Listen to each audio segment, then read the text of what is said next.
আজকে প্রত্যেকটা এই এলাকা থেকে আমাদের যারা ভারতীয় জনতা পার্টির যারা কর্মী সমর্থকরা আজকে বেরিয়ে যাচ্ছে নির্বাচনে প্রচারে।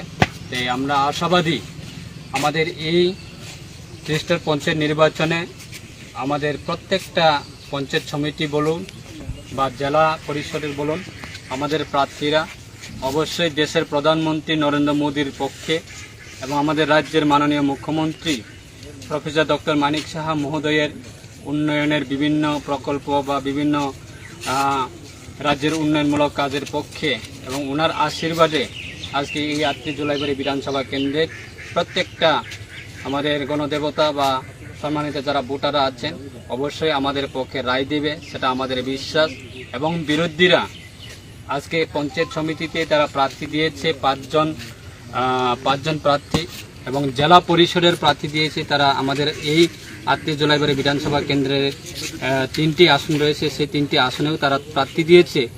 কিন্তু প্রার্থী নমিনেশন সাবমিট করার পরে তাদের কোনো প্রচার সভা বলুন বা মিটিং বলুন বা যেই কোনো কর্মসূচি, বিরোধীদের কর্মসূচি আজকে পর্যন্ত একটিও আমরা দেখা যায়নি।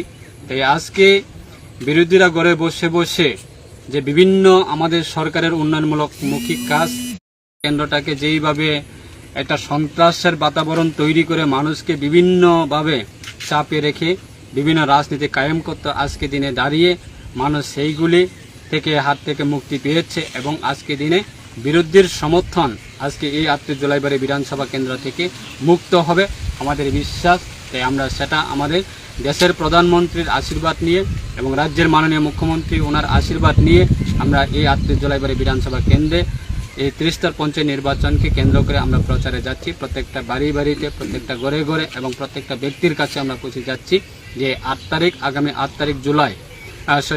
8 তারিখ আগস্টে আমাদের পক্ষে সবাই যেন আশীর্বাদ করেন, সেই ক্ষেত্রে আমাদের প্রার্থীর সমর্থনে আজকে সকাল থেকে আমরা বেরিয়ে আসছি। সবাইকে নমস্কার, ধন্যবাদ।